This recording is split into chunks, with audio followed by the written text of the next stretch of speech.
Holly Anna had the kind of smile that made wealthy men forget their portfolios, and John Baker had been no exception. She stood in the botanical conservatory that spring afternoon, photographing orchids for a freelance assignment that barely covered her grocery bill. Sunlight through glass panels caught the deep amber of her skin, made her look like she belonged among the rare blooms. John Baker walked past her 3 times before finding the nerve to speak. "Do you come with the flowers, or can I purchase you separately?" Holly Anna looked up from her viewfinder, one eyebrow climbing toward her hairline. That might be the worst pickup line anyone's ever attempted in a place this beautiful. God, I know. I panicked. "Can I try again?" He looked genuinely mortified, which was oddly endearing. She tilted her head. "You get exactly 1 more shot." "Make it count?" John inhaled slowly. "I've been walking circles around this room for 20 minutes, trying to figure out how to talk to you without sounding like every other guy who's probably interrupted your day. Truth is, I watched you work, and the way you look at these flowers, like they're telling you secrets nobody else can hear, made me want to know what you see that the rest of us are missing." Holly Anna lowered her camera completely. "Better. Much, much better." That conversation stretched into 2 hours wandering through temperature-controlled rooms. Then coffee at a corner diner where the mugs were chipped, but the conversation flowed like they'd known each other for years. John told her about growing up in his father's shadow, always feeling like he had to prove himself twice as hard. Holly Anna spoke about her grandmother who raised her, who taught her that grace under pressure wasn't weakness, but the strongest form of power. "My grandmother used to say that anybody can stay strong when life treats them gentle. The real test is whether you can stay soft when the world tries to harden you." John leaned forward across the scarred table, captivated. "Did you manage it? Staying soft?" "I'm still trying every single day." She said it simply, and something about that honesty made John's chest tighten. Their courtship unfolded in stolen moments between his demanding schedule and her patchwork of freelance assignments. He would show up at her door with takeout from restaurants she couldn't afford, and they'd eat cross-legged on her apartment floor because her furniture consisted of a futon and 2 folding chairs. She never asked him for anything, never hinted at wanting more than his time, and that absence of expectation drew him deeper. One evening, he found her crying on that futon, surrounded by past due notices she'd tried to hide. Holly Anna never cried for show, so witnessing them felt like being trusted with something sacred. "I'm sorry. I didn't mean for you to see this mess." John sat beside her without speaking immediately, just present. Then quietly, "Let me help." "I can't ask you to do that." "You're not asking." "I'm offering, Holly Anna. I have more money than I know what to do with, and most days it just sits there meaning nothing. But helping you, that would actually mean something to me." She looked at him with red-rimmed eyes. "I don't want to be your charity case. You could never be that. You're the most self-sufficient person I've ever met. But everybody needs help sometimes. Let me be that for you." She let him pay her rent that month, and the vulnerability cracked something open between them. John started understanding that real intimacy meant seeing someone's struggles and not flinching away. His proposal came without warning, during an ordinary Tuesday when they were cooking pasta in her tiny kitchen. He was chopping vegetables terribly, and she was laughing at his complete lack of knife skills when he suddenly put down the blade. "Marry me." Holly Anna stopped stirring. "What? I know this isn't some fancy restaurant with a ring hidden in champagne, but standing here with you, in this kitchen that barely fits 2 people, watching you laugh at how badly I'm butchering these peppers. This is the moment I'm most sure I've ever been about anything." "Marry me, Holly Anna?" She searched his face, seeing absolute sincerity. "Are you sure? Your world and mine, they're so different. Then we'll build a new world that belongs to both of us. Please." She said yes with tears streaming down her face. And he kissed her, surrounded by the smell of garlic and basil. The wedding was intimate, just close family and essential friends. John's father attended with visible reservation, but Pollyanna won him over during the reception when she asked him to dance. "He talks about you constantly, about the lessons you taught him, the example you set. I want you to know I see him trying to honor that every single day." The elder Baker's eyes misted. "Take care of my boy. He acts tough, but his heart bruises easy." "I know. That's one of the things I love most about him, that he hasn't let success make him cruel." Their early marriage existed in a bubble of genuine connection. John would wake her before dawn just to watch the sunrise together, bringing her coffee exactly how she liked it. Pollyanna learned the subtle signs of his stress and would draw him baths, sitting on the floor beside the tub, reading aloud from novels while he soaked away the tension. They had a Thursday tradition of cooking dinner together, no matter how chaotic his week became. Pollyanna insisted on this one evening, where phones stayed silent and the outside world couldn't intrude. "Why Thursday?" he asked once, swaying with her to music only they could hear. "Because Thursday is when you need it most. By Friday you can see the weekend coming, but Thursday's when the week feels endless. That's when we need each other most." He pulled her close. "How did I get this lucky?" "You asked a woman with terrible timing if she came with the flowers. Worst line I ever delivered. Best mistake you ever made." During galas and social functions, Pollyanna moved through those spaces with natural grace nobody could teach. She never pretended to be someone she wasn't, and somehow that authenticity made her magnetic. People gravitated toward her warmth in rooms usually filled with calculated networking. John would watch her across crowded ballrooms, see her making elderly board members laugh and young staffers feel valued, and feel overwhelmed by gratitude. One night, leaving another function, he pulled the car over on an empty stretch of road. "What's wrong?" Pollyanna asked. "Nothing's wrong. Everything's right, and I needed a minute to tell you something important."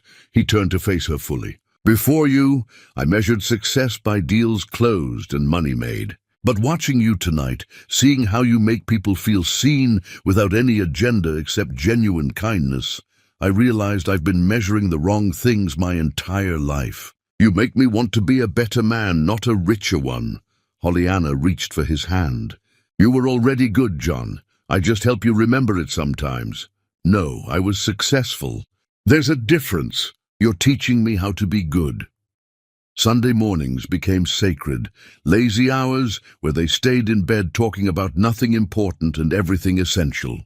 Pollyanna would trace the lines of his palm while he played with her hair, and they would dream aloud about futures they were building together. "I want a garden," she told him once. "A real one, where I can grow vegetables and herbs with my own hands. Then I'll buy you the best gardening tools money can buy and stay completely out of your way. You can help, but only if you promise not to hire anyone to do the actual work. Deal? Fair warning, though, I'll probably kill half your plants. Then we'll learn together." That's the whole point. Those early seasons felt infinite, like they existed outside normal time. John believed his wealth protected them. Pollyanna knew better, knew that the real test would come from who they chose to be when things got difficult. She just didn't know how soon that test would arrive.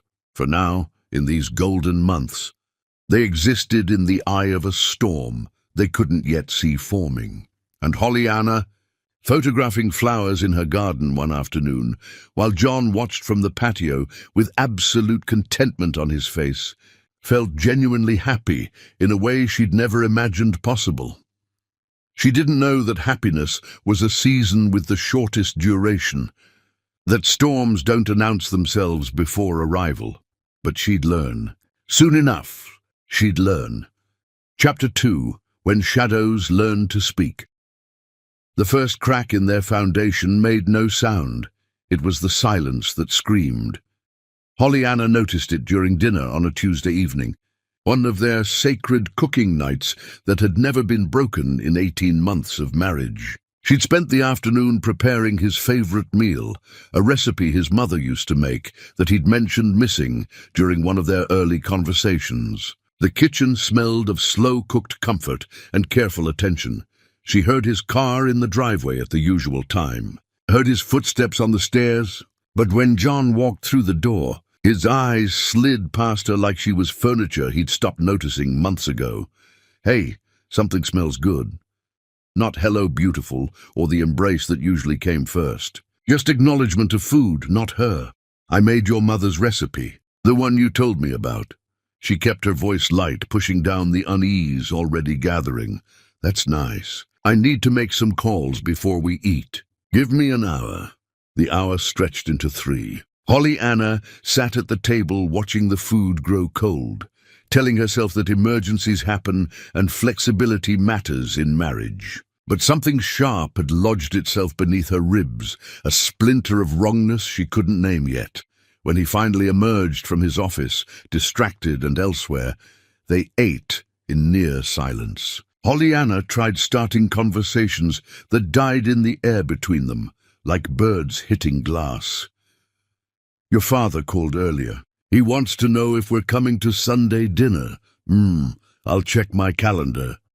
I was thinking we could take a weekend trip soon. Maybe go back to that bed and breakfast upstate we loved. Maybe. Things are hectic right now.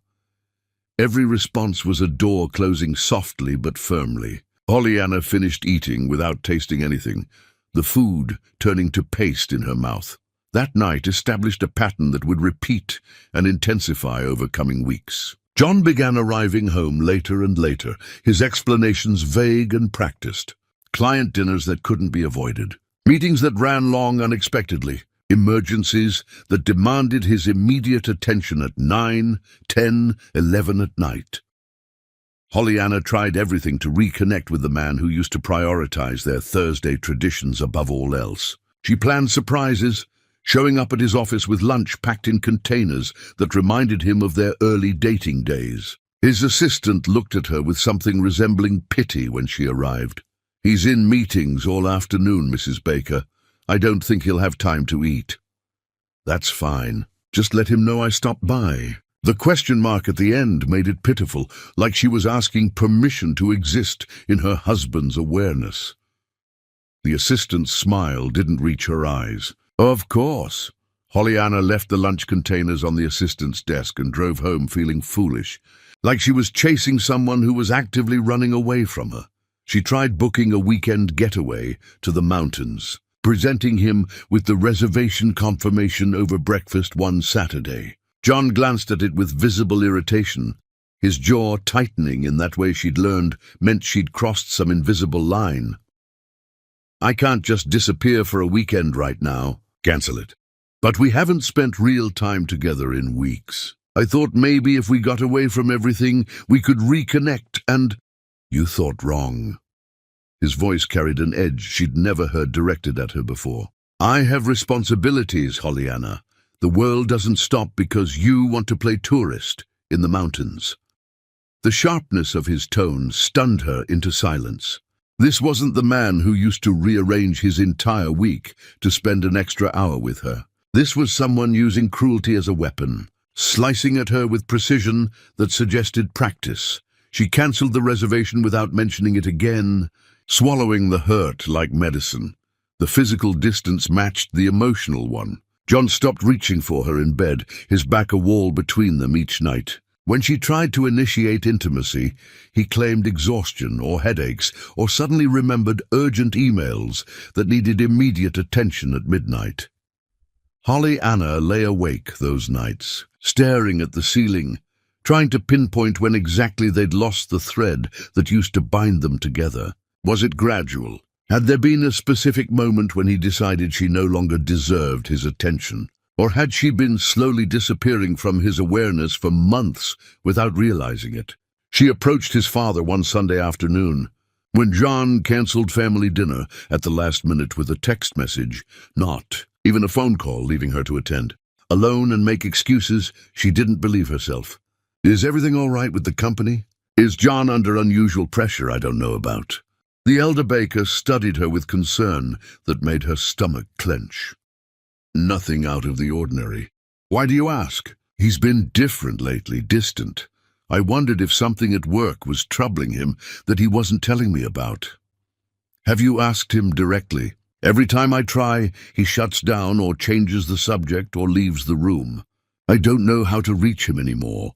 Her voice cracked slightly on the last word, betraying how close to breaking she actually was. John's father reached across the table, patting her hand with grandfatherly affection that made her want to cry. Marriage has seasons, Hollyanna.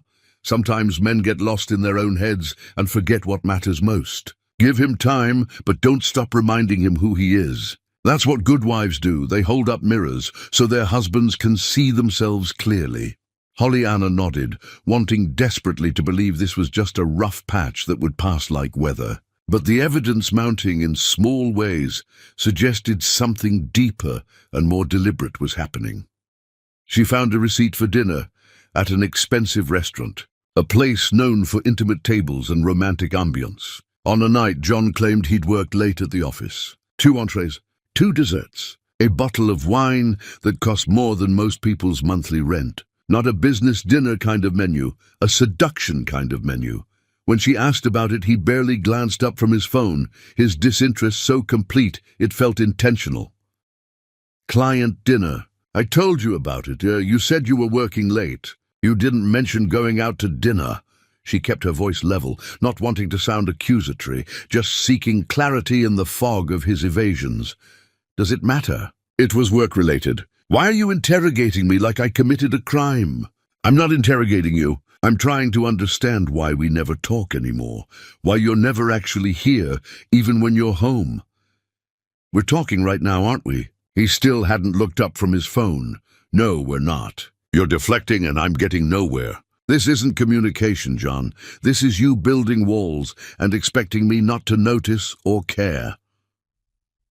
He finally looked up, and the coldness in his eyes made her step back physically. An instinctive retreat from something dangerous. Maybe I'm building walls because you've become exhausting to be around. Every conversation turns into an analysis of our relationship.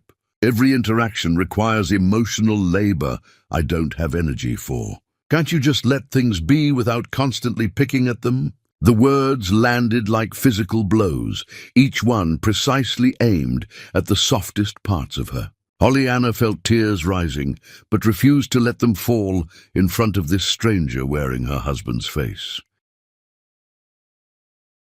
I'm exhausting because I notice you've completely checked out. Because I care about us enough to ask questions when you disappear into yourself. You're exhausting because you need constant reassurance that I haven't stopped loving you. It's suffocating, Hollyanna. I can't breathe under the weight of your need for validation. I never needed validation until you stopped providing basic presence. I'm not asking for grand gestures. I'm asking you to be here. Actually here. But apparently that's too much to expect. John stood abruptly, grabbing his keys with aggressive finality. I need air. Don't wait up. He left her standing in the kitchen they used to cook together in, the echo of the slammed door her only answer. The house settled into silence that felt alive with hostility. Hollyanna sank into a chair, her hands shaking. This wasn't a rough patch. This was systematic withdrawal. A man actively dismantling what they'd built, piece by careful piece, while gaslighting her into believing she was the problem. She tried talking to his best friend, the man who'd been John's college roommate and who'd stood beside him at their wedding, looking genuinely happy for them both. Has John said anything to you? About us? About problems he's having? She hated how desperate she sounded, hated needing to investigate her own marriage through outside sources. The friend shifted uncomfortably, his body language screaming that he knew things he didn't want to share. Hollyanna, I don't think I should get in the middle of this. I'm not asking you to take sides. I'm asking if you've noticed him changing, if he's mentioned anything that might help me understand what's happening to us. The friend sighed, clearly torn between loyalty to John and basic human decency toward her. He's been different, more secretive, but he hasn't told me anything specific, and honestly, I don't want to speculate about things that might not be my business. The careful neutrality of his response told Hollyanna everything she needed to know. Whatever was happening, people in John's circle knew about it. She was the only one still stumbling around in the dark, trying to understand why her marriage had become unrecognizable. One evening, desperate for connection, she waited up wearing the dress John used to love, the one he said made her look like starlight given human form. She'd cooked his favorite meal again. Maybe repetition would break through whatever wall he'd constructed. Set candles on the dining table. Put on music they used to dance to in the kitchen during their Thursday nights. When he walked in after midnight, he barely registered the effort, his gaze sliding over the scene without recognition or care. "What's all this? I thought we could have dinner together. Like we used to." Her voice came out smaller than she intended, almost childlike in its hope. "I already ate." Not apologetic, not even regretful, just stating a fact that erased hours of her effort. The casual dismissal crushed her more than anger would have. Anger meant he still felt something. This apathy suggested she'd become irrelevant to his emotional landscape, a background character in a life where she used to be the co-star. "John, please, talk to me. Tell me what I did wrong. Tell me how to fix whatever's broken between us." "There's nothing to fix, Hollyanna. You're being dramatic. I'm tired. I'm going to bed." He walked past the elaborate dinner she'd prepared, past her trembling efforts to salvage what they'd had, and disappeared upstairs without looking back.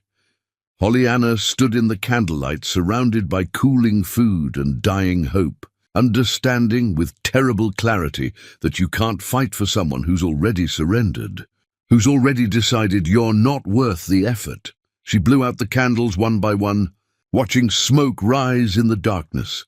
The final confirmation came on a rainy Thursday afternoon, their Thursday, the one they'd protected for 18 months, like it was sacred ground. Hollyanna was putting away laundry when she picked up John's blazer from the dry cleaning. The scent hit her immediately, perfume that definitely wasn't hers, something expensive and deliberately seductive, applied by someone who knew exactly what she was doing.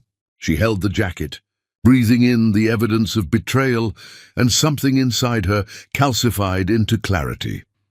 No more questions, no more desperate attempts to understand. She knew. That evening when John came home, Hollyanna was waiting with the blazer draped over the back of a chair, the perfume smell unmistakable in the enclosed space. No ambiguity. No room for denial. Who is she? John froze mid-step, his face cycling through expressions, surprise, calculation, defiance, before settling on something that looked almost like relief. Like he'd been waiting for this confrontation, maybe even hoping for it. "I don't know what you're talking about." The perfume, John, the late nights, the distance, the lies stacked on lies. Who is she? He could have denied it. Could have gaslit her into questioning her own perceptions, made her doubt what her senses clearly reported. Instead, he chose something worse. He shrugged, the gesture so casual it was obscene. "Does it matter?" Those 3 words, delivered with such indifference, broke something in Hollyanna that would never fully heal. Because he wasn't even sorry enough to lie convincingly. He couldn't be bothered to try. Chapter 3. The Confession Without Remorse. Truth arrived not as revelation but as casual cruelty, delivered over breakfast like weather commentary. Hollyanna woke the morning after finding the perfume-soaked blazer with strange clarity. She'd spent years believing communication could solve any marital problem. But sitting across from John at breakfast, watching him scroll through his phone, she understood that some truths simply needed to be dragged into daylight. "I need you to tell me the truth." "All of it, right now." John didn't look up. "About what?" "About who she is, about what you've been doing, about why you've turned into someone I don't recognize." He set down the phone with exaggerated patience. "Hollyanna, can we not do this melodrama before I've had my coffee?" No, we're doing this now. I've earned that much." Something flickered across his face, maybe the last remnant of who he used to be. But it passed quickly, replaced by something harder. "Fine, you want the truth? Let's have it then." He leaned back, and the ease of his posture made Holly Anna's stomach turn. Her name is irrelevant. What she is to me matters more. She understands the pressure I'm under in ways you never could. She exists in my world, speaks my language. With her, I don't have to translate myself. Holly Anna felt her breath catch. So this is my fault. I didn't say fault. I said reality. You're wonderful, Holly Anna, kind, genuine. But what I need and what I thought I wanted turned out to be different things.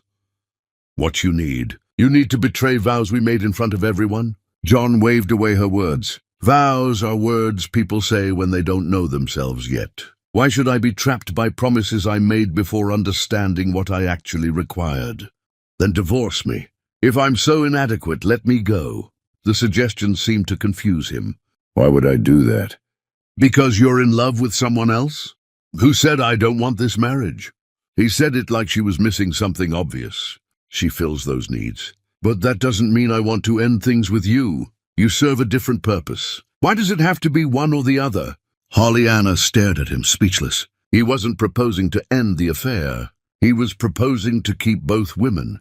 You can't be serious. I'm completely serious. Most men in my position have arrangements like this. The difference is I'm being honest instead of sneaking around.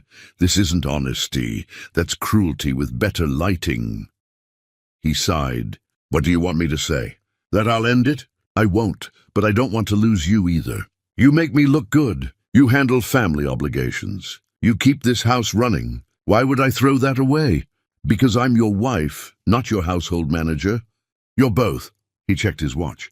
I have a meeting in an hour. Are we done? Holly Anna stood abruptly. You've just told me you're sleeping with another woman and expect me to accept it like a business proposition. It is reasonable from a practical standpoint. You have everything you need here. Financial security, social standing, a beautiful home. What more could you possibly want? I want my husband to love me enough not to betray me. John's expression darkened. Love. You keep using that word like it's currency. Let me tell you what love actually is. Love is me tolerating your naivete. Love is me providing you with a life you could never afford alone. Love is me coming home at all when I could be anywhere else. That's not love. That's contempt. Call it whatever helps you sleep. He picked up his briefcase. I'm not ending my relationship with her. You can accept that and maintain your current life, or walk away and discover how well you manage without everything I provide. Choose quickly because I'm done discussing it. Holly Anna refused to look away, despite tears streaming down her face. You really think I'll stay and accept this because walking away is too frightening?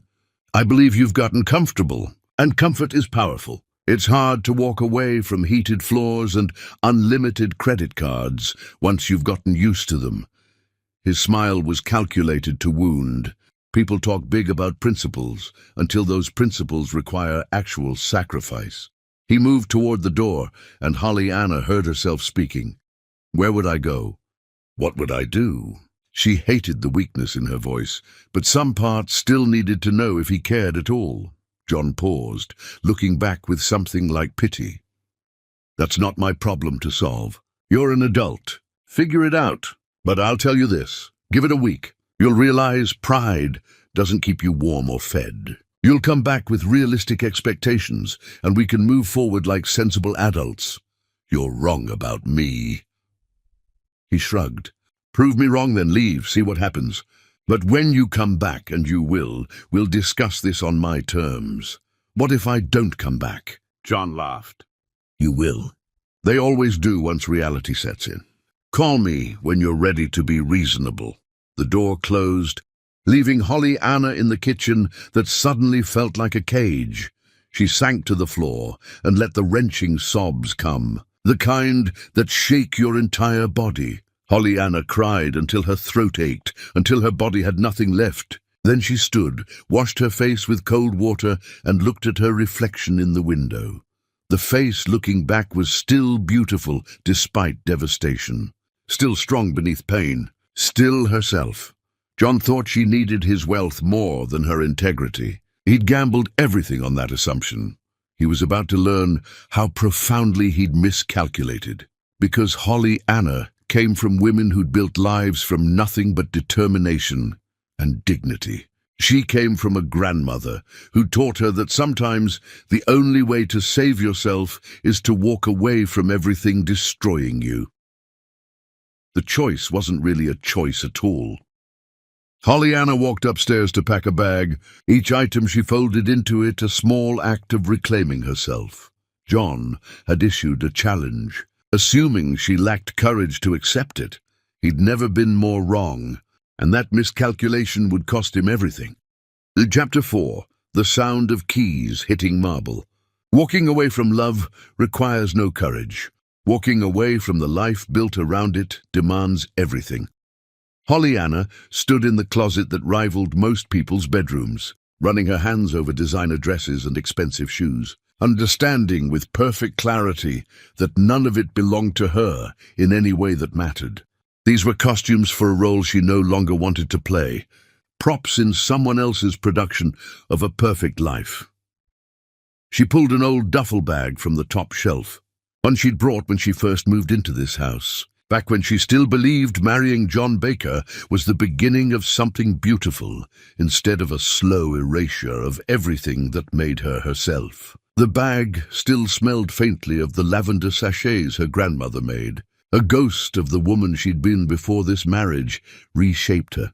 Into the bag, she packed only what predated John, the worn jeans with paint stains from an art class she took years ago, T-shirts soft from countless washings, each one carrying memories of a life she'd funded through her own labor. Her grandmother's quilt, the one irreplaceable thing she'd never let John replace with something more expensive and less meaningful. The camera that represented her identity before she became Mrs. Baker, back when Holly Anna's name meant something all by itself.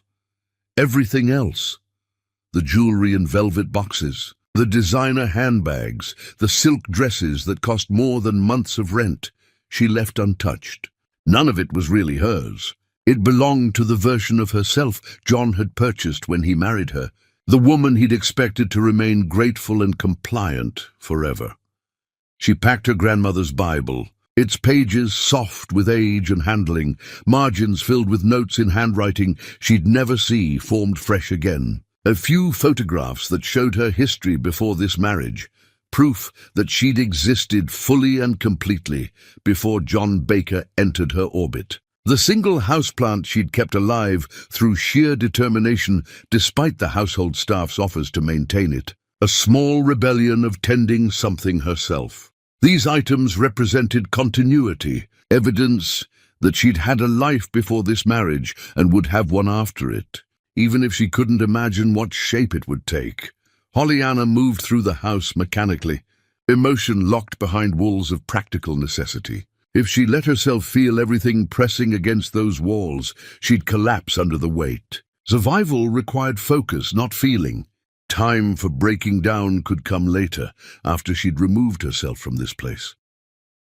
In the kitchen, she made one final cup of coffee in the expensive machine John insisted they needed, despite her protests that the old drip maker worked fine. She drank it standing by the window, looking out at the garden she'd planted with her own hands, the only part of this property that carried her actual fingerprints instead of his money. The herbs she'd nurtured from seeds would bloom for someone else now. The tomatoes would ripen and be eaten by people who'd never know she chose each variety, specifically for flavor rather than appearance. Her physical labor and care would continue producing beauty in her absence, and there was something both sad and comforting in that inevitability. She washed the coffee cup carefully, dried it, put it back in the cabinet where it belonged. No melodrama, no broken dishes or dramatic gestures. Just quiet completion of ordinary tasks that would be her last in this space that had never quite become home, despite all her efforts. Then she moved to the entryway table where they kept keys and mail, and the accumulated detritus of shared life. She removed her wedding rings with steady hands, no trembling, no hesitation. Placed them exactly in the center of the marble surface. The engagement ring caught morning light, refracting rainbows across the wall like a promise that had expired. Next came the keys. House keys, car keys. The keys to John's other properties that she'd never used, but that he'd given her anyway. Symbols of shared ownership, she now understood, was purely theoretical. Another illusion in a marriage built on increasingly visible fault lines. She arranged them in a careful line beside the rings, geometric precision, communicating her clarity of purpose. Not scattered in anger, not thrown in rage, placed with deliberate care that said, "I am choosing this. I am in control of my exit." Finally, she removed the credit cards from her wallet, the ones bearing John's name and account numbers she'd come to depend on without quite realizing how completely. She stacked them neatly beside everything else, sharp-edged plastic that represented a life she was rejecting. Pollyanna stepped back, surveying the arrangement. Together, these items told a complete story of abdication, of walking away from everything most people would cling to desperately. She was returning everything given with strings attached, leaving with only what she'd brought into this marriage in the first place.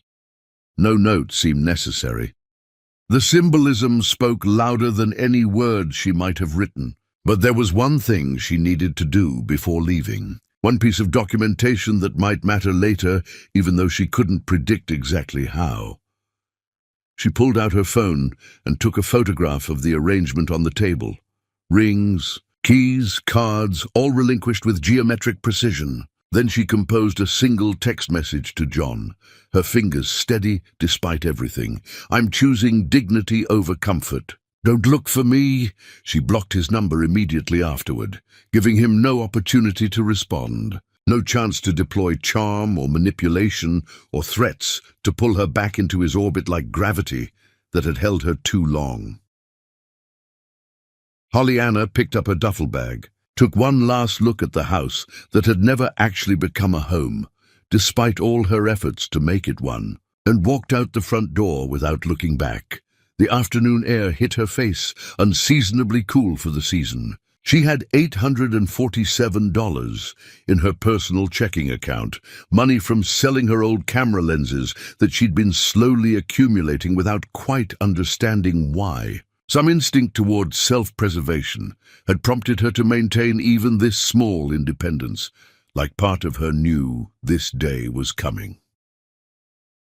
$847. A duffel bag of clothes and memories. No car, no keys, no safety net stretched beneath her. She pulled out her phone and called the one person she knew would help without judgment or interrogation.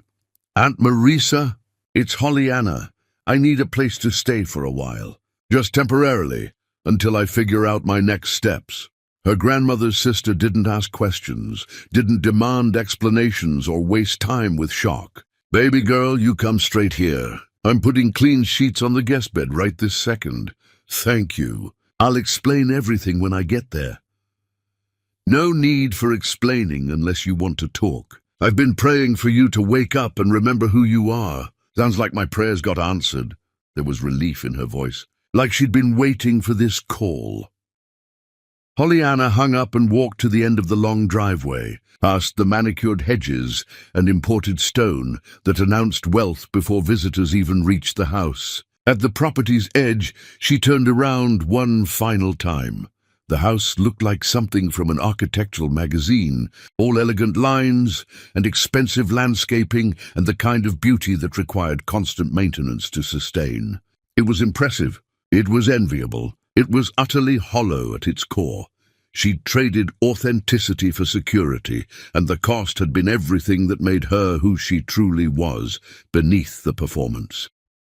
Not anymore. Never again. Pollyanna lifted her phone and ordered a ride, watching her location pin drop on the map. The driver was 14 minutes away. She spent those 14 minutes sitting on her duffel bag at the curb, watching clouds move across the sky, feeling more herself than she had in months, despite having just walked away from everything society told her she should cling to desperately. A bird landed nearby, some common variety she couldn't name, pecking at the perfect lawn for insects or seeds. It looked up at her once, head tilted, then went back to its searching. Something about the simple purposefulness of it made her smile, despite everything. When the car pulled up, the driver looked at her designer coat. She'd kept it because winter was coming, and practicality mattered more than symbolism when it came to warmth, and the modest duffel bag with obvious confusion. The contrast didn't compute. Just the one bag, ma'am. That's all I need. And it was true. Everything essential fit in one bag. Everything else had been weight she'd mistaken for substance. He loaded it into the trunk while Holly Anna slid into the back seat, giving Aunt Marissa's address in a neighborhood John had once described as transitional, his polite code for not wealthy enough to acknowledge. As they pulled away, Holly Anna didn't cry, didn't fall apart, didn't question her decision or mourn what she was leaving behind. Instead, she felt the first stirrings of something she hadn't experienced in a long time. Not happiness, not yet too soon for that, but possibility. The sense that her life was finally hers again, to shape however she chose, without needing permission or approval from someone who'd stopped seeing her as a whole person. John's words echoed in her mind. "Give it a week. You'll come back." She smiled grimly, staring out at the city passing by the window. Traffic and ordinary life continuing oblivious to personal catastrophes. He'd fundamentally misunderstood who she was. He'd seen someone he'd elevated, someone dependent on his wealth and status for identity and worth. He'd never recognized that she'd been complete before him and would be complete again after him, that his money had only obscured her actual value, never created it. His mistake, her freedom, his loss that he wouldn't understand until it was far too late to matter. The driver attempted conversation. She responded to politely without really engaging, her mind already moving forward, calculating next steps, considering options, refusing to dwell in the devastation she was leaving behind, like a burning house in a rear-view mirror. When they pulled up to Aunt Marissa's small house with its fading paint and overgrown garden that needed attention, it wasn't getting. Holly Anna felt relief flood through her chest. This wasn't wealth or status or impressive architecture designed to intimidate. This was family, acceptance, love without conditions attached or debts accrued. Aunt Marissa opened the door before Holly Anna reached the porch, arms already extended, face showing no surprise at all. "Come here, baby girl. Come on home where you belong." Holly Anna fell into that embrace and finally let herself break, just for a moment, just long enough to purge the poison before building herself back stronger than she'd been before John Baker convinced her to become smaller. Behind her, the rideshare driver pulled away, having just witnessed a moment he'd never fully understand, a woman who looked like she belonged in a palace, crying on the porch of a humble house, being held together by someone who loved her for reasons that had nothing to do with appearances or performance. Inside, Aunt Marissa settled Holly Anna at the kitchen table with tea and quiet presence that didn't demand explanation. "You don't have to talk about it if you're not ready yet. He's been cheating on me. He told me he won't stop. He expected me to accept it or leave with nothing." The words came out flat, emotionless, like reporting weather. Aunt Marissa nodded slowly, unsurprised by any of it. "And you chose nothing. I chose myself." "That's more than nothing." Holly Anna wrapped her hands around the warm mug, grounding herself in physical sensation. "Yes, it is. That's everything, actually." Aunt Marissa reached across the table, squeezing Holly Anna's free hand. "That's exactly everything." Holly Anna took a shaky breath. "I don't know what comes next. I don't have a plan or income or prospects. I don't have any idea how I'm going to rebuild from this. But you will rebuild. That's what our women do. We fall, we feel it fully, then we rise back up stronger. You've got that in your blood. Holly Anna, you just forgot for a while because you were too busy trying to fit into someone else's idea of who you should be. I'm scared. Admitting it felt like weakness and relief. Simultaneously. Good. Fear means you're wake and present. Comfort made you sleepwalk through disrespect. Now you're awake, and awake people can make real choices instead of just reacting. Aunt Marissa's voice carried conviction earned through her own survival of difficult things. Pollyanna nodded, letting the truth of that settle into her bones like medicine. The sun set outside Aunt Marissa's kitchen window while they sat in companionable silence, the kind that doesn't require filling with words. Pollyanna had walked away from everything John Baker's wealth could provide. What she'd gained was the freedom to remember what she was worth when no one else was assigning her value. That night, sleeping in the small guest room on sheets that smelled like lavender and safety, Pollyanna dreamed not of what she'd lost, but of what she might build with her own hands from the ground up.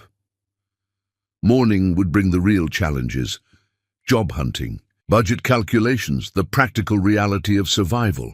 For now, she rested in the relief of having chosen herself over comfort, and somewhere across the city, John Baker was about to discover that his world stopped working the moment she walked away, that some signatures mattered more than he'd ever bothered to understand.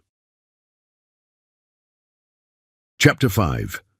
The Empire That Forgot Its Cornerstone. Some disasters announce themselves with explosions. Others arrive as locked doors and frozen accounts. John Baker dismissed Pollyanna's departure with the confidence of a man who'd never been denied anything he truly wanted. He arrived home that evening, saw her careful arrangement on the entry table, and actually laughed, at what he perceived as theatrical drama designed to get his attention. She'd be back within days. They always came back once reality punctured pride, once comfort's absence became unbearable and practicality trumped principle. He'd seen it before with friends' wives who'd threatened to leave. They always returned with lowered expectations and newfound appreciation for what they had. He left the rings and keys exactly where Pollyanna placed them, making no effort to contact her despite the blocked number. Let her have her tantrum in whatever cheap hotel she'd found. Let her feel powerful and righteous for 72 hours before desperation brought her to her senses and back to his door. John ordered Thai takeout using an app, watched a documentary about financial empires in the living room where Pollyanna usually sat with her books, and felt nothing except mild annoyance at the disruption to his routine. The house was actually quieter without her constant need for connection and communication. He could get used to this. The first phone call came during his morning meeting with potential investors, his assistant interrupting with uncharacteristic urgency that suggested actual emergency rather than routine issue. "I'm sorry, Mr. Baker, but the bank's called 4 times in the last hour. They say it's extremely urgent and time-sensitive." John excused himself with professional apologies, irritated at the interruption. Banks existed to solve problems quietly and efficiently, not create disruptions. He returned the call expecting minor administrative issues, perhaps a fraud alert or routine verification. "Mr. Baker, thank you for calling back. We have a significant situation developing." The banker's voice carried carefully controlled panic that immediately sharpened John's attention. "Multiple accounts require immediate authorization for pending transactions, but we can't proceed without Mrs. Baker's signature confirmation." The words made no immediate sense, like hearing a familiar language with scrambled syntax. "What do you mean, my wife's signature?" "These are my accounts, my transactions." "Sir, the accounts in question were restructured during your estate planning several years ago. Your wife is listed as secondary signatory, with authorization requirements for any transaction exceeding specific thresholds. Without her confirmation, we're legally unable to process the pending transfers." John's irritation sharpened into focused alarm. "That must be an error in your system. Why would my personal accounts require my wife's signature for anything? It was part of the comprehensive estate planning restructuring your attorneys recommended in 2023.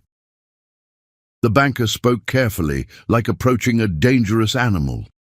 Asset protection protocols. At the time, Mrs. Baker's position as co-signatory provided certain legal advantages regarding liability distribution, and I don't care about the historical reasoning. John cut him off, his mind racing through implications. Override it. You have my authorization. Process the transactions.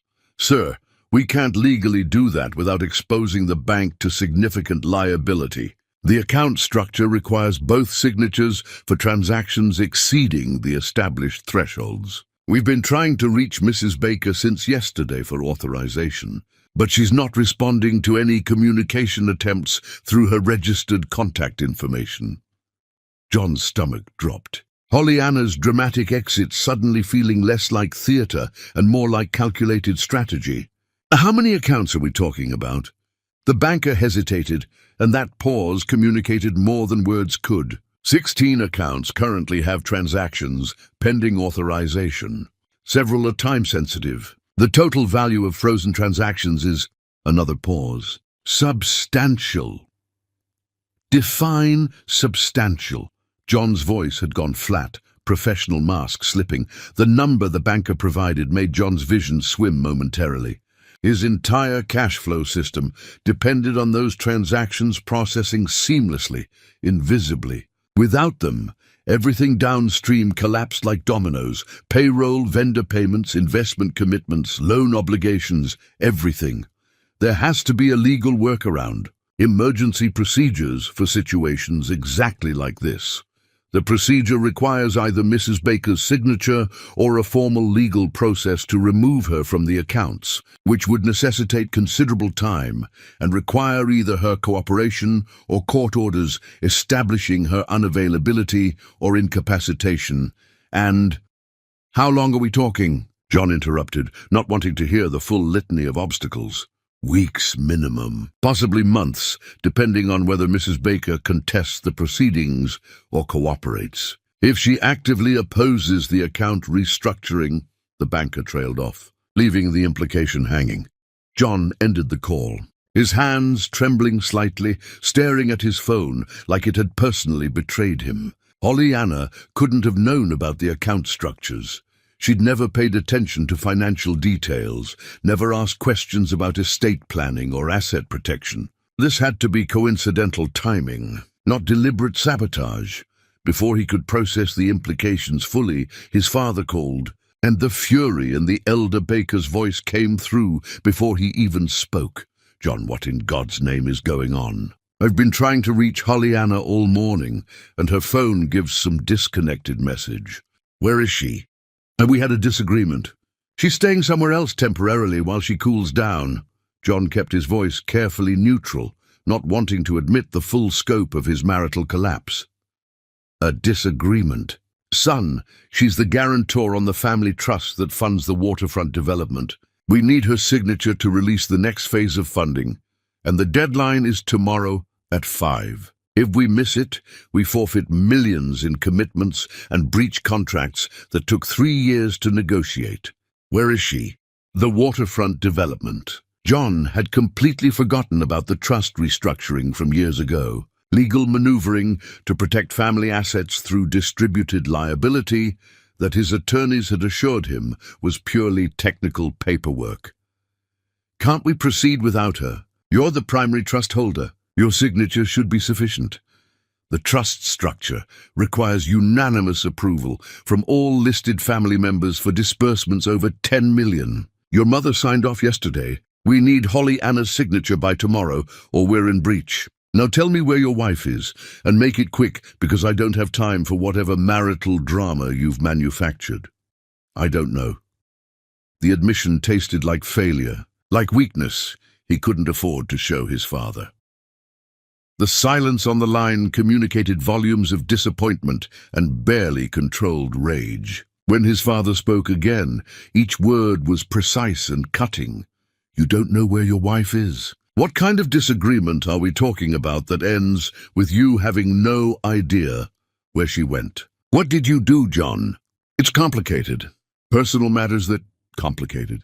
Personnel. His father's voice rose, professional control slipping. We're about to breach contracts worth hundreds of millions because you don't know where your wife is after some complicated personal matter. Fix this. Today. I don't care what it takes. I don't care what you have to apologize for. I don't care if you have to crawl on your hands and knees through broken glass. Find her, make this right, and get her signature. Do you understand me? His father hung up without waiting for response, leaving John sitting in his office, surrounded by symbols of success that suddenly felt like stage props in a play that was falling apart mid-performance. He tried calling Holly Anna from different phones, office line, a burner phone he kept for reasons he didn't want to examine, all blocked. He tried texting from his assistant's number with vague messages that might slip past her defenses. No response. Messages turning from delivered to read, but generating no reply. He drove to Aunt Marissa's house mid-afternoon, the only place he could think to look, but no one answered despite his increasingly aggressive knocking. Neighbors watched from porches with undisguised hostility as he shouted Holly Anna's name like a man coming apart at the seams, his professional polish dissolving into something desperate and ugly. A driver washing his car in the driveway next door finally spoke up. "She's not here, and even if she was, she wouldn't want to talk to you." The man's tone carried judgment that made John's face heat with embarrassment. "How would you know what she wants?" "Because Marissa told the whole block what you did, about how you expected her to accept you, keeping your mistress like it was a reasonable request. Man, you've got some nerve showing up here thinking you deserve access to her after that." John retreated to his car, hands shaking with fury and shame, understanding that his private business had become neighborhood knowledge. His failures spread like contagion. Over the next hours, the scope of the disaster became clear through a series of increasingly grim phone calls. His attorney called with news that managed to sound both sympathetic and judgmental. "You have a problem, John, a significant one that we need to address immediately. When we did your comprehensive asset restructuring, we distributed liability and authorization across multiple entities for tax advantages and legal protection. Your wife's signature appears on more documents and agreements than you probably realized or remembered. Without her cooperation, you're essentially frozen out of significant portions of your own financial infrastructure." "How did this happen? How did I not know about this?" John's voice rose despite his efforts to maintain composure. "You signed off on all of it. You were present for every planning meeting. We reviewed these structures quarterly. This was intentional strategy at the time, and you approved every element. You just never considered the possibility that she might leave or become uncooperative. I never thought she'd actually walk away. She had no reason to. I gave her everything. Well, she did walk away, and now you need to either convince her to return and sign what needs signing, or begin a lengthy legal process to restructure everything. That will be expensive, time-consuming, publicly embarrassing, and potentially expose you to significant tax implications when we unwind structures that were specifically designed to avoid those implications. What are my options?" John forced himself to focus on solutions rather than spiraling into panic. "Limited. You can try to locate her and negotiate her cooperation. You can offer her financial incentive to sign the necessary documents regardless of whether she returns to the marriage. Or you can begin legal proceedings to have her removed from these accounts and trusts, which will take months and require either her cooperation or evidence of her incapacity or unavailability. None of these options are quick or painless." John ended the call and sat in the silence of his home office, surrounded by evidence of achievement that suddenly felt meaningless. Hollow victories that had cost him something he'd failed to value until it was gone. He tried reaching out through mutual friends, people who'd been at their wedding, who'd celebrated their marriage. The responses ranged from uncomfortable deflection to outright hostility. His college roommate was the most direct. "Why would I tell you where she is even if I knew? You told her you were keeping your mistress and expected her to accept it like some business arrangement. That's not a rough patch, John. That's you being a terrible human being. She left because you gave her no choice. Now you're dealing with consequences. You knew. John couldn't keep the shock from his voice. Everyone knew. We just hoped you'd come to your senses before Pollyanna figured it out. Apparently you didn't, and she did. Now you're surprised that actions have consequences. That's on you, man. Don't call me again, unless it's to tell me you've become a better person, which seems unlikely at this point. The call ended. Another connection severed, another bridge burned. By evening, 19 more calls had come in from various entities. Vendors needed payment authorizations. Partners required contract confirmations. Investment managers couldn't proceed with planned moves. Every tentacle of his carefully constructed financial empire reached back to accounts and trusts and structures that suddenly required a signature he couldn't access because he'd driven away the person who controlled it. His mistress called at 8, irritated that he'd cancelled their plans for the third night in a row. I'm dealing with a crisis. Multiple crises, actually. What kind of crisis? Her tone suggested she was already losing interest in his problems. Pollyanna left. Turns out she's embedded in my financial structure in ways I didn't fully appreciate. Everything's frozen until I either get her back or legally remove her from these accounts, which could take months I don't have. The line went silent for several beats too long. When she spoke again, her voice had cooled noticeably. Your wife left? Because of us? John, I thought you said you had an arrangement, that she knew about us and was fine with it. I was working toward that arrangement. She didn't give me adequate time to properly explain the benefits of... Benefits? Jesus, John, listen to yourself. You expected her to be fine with you keeping me around, like I'm some kind of business asset. She laughed, but it carried no warmth. I need to think about whether I want to be involved in this kind of mess. Call me when things settle down and you're not imploding.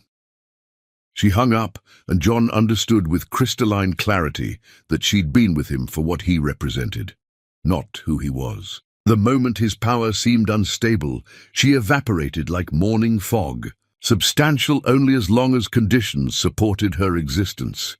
He stood in his enormous house, surrounded by expensive furniture and impressive art, and all the trappings of success that magazines photographed, and realized he was completely alone in ways he'd never experienced. Before, not just alone, powerless, watching his empire stall because he'd never bothered to understand that his wife wasn't decorative, she was structural, woven into his foundation in ways he'd authorized without truly comprehending. His father called again after midnight, his voice cold with disappointment that cut deeper than anger would have. The waterfront deal is dead. We missed the deadline. 27 people are about to lose their jobs because you couldn't keep your marriage intact long enough to get a signature. Your mother is ashamed to show her face at the club. I'm ashamed to admit you're my son, and you need to understand something clearly.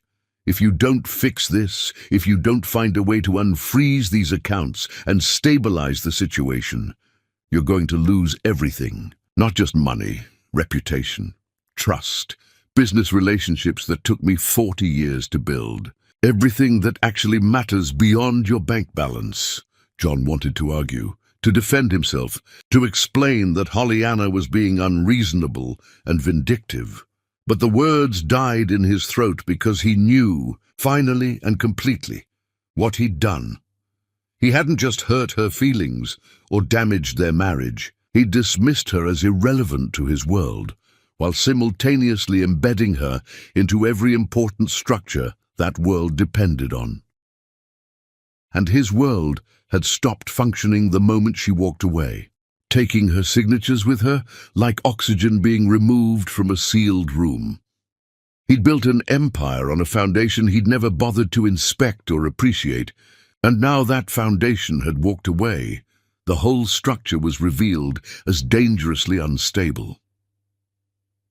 John sat in the dark of his expensive office, staring at his phone, and understood that some mistakes can't be fixed, only learned from through suffering their full consequences, and he was just beginning to understand how severe those consequences would be. Chapter 6. Building something from the rubble of everything. Survival never asks permission before. Transforming into purpose. Pollyanna woke in Auntie Marissa's guest room to the sound of morning birds and the weight of absolute uncertainty pressing on her chest like a physical thing. She had no job, no prospects, no plan beyond getting through today without collapsing under the enormity of starting over from less than zero. From negative, actually, given how far she'd fallen from the life she'd known. Her phone had been blowing up with blocked numbers attempting to reach her. Texts from people in John's orbit trying to access her on his behalf. She deleted them all without reading past the first line, muscle memory of self-preservation kicking in. Whatever financial crisis John was experiencing wasn't her responsibility to solve. She'd spent years managing his household, supporting his endeavors, positioning herself as the gracious wife who made his life easier. That version of herself no longer existed. Aunt Marissa made breakfast without commenting on Pollyanna's swollen eyes or the way she picked at food without really eating, pushing scrambled eggs around her plate like a child avoiding vegetables.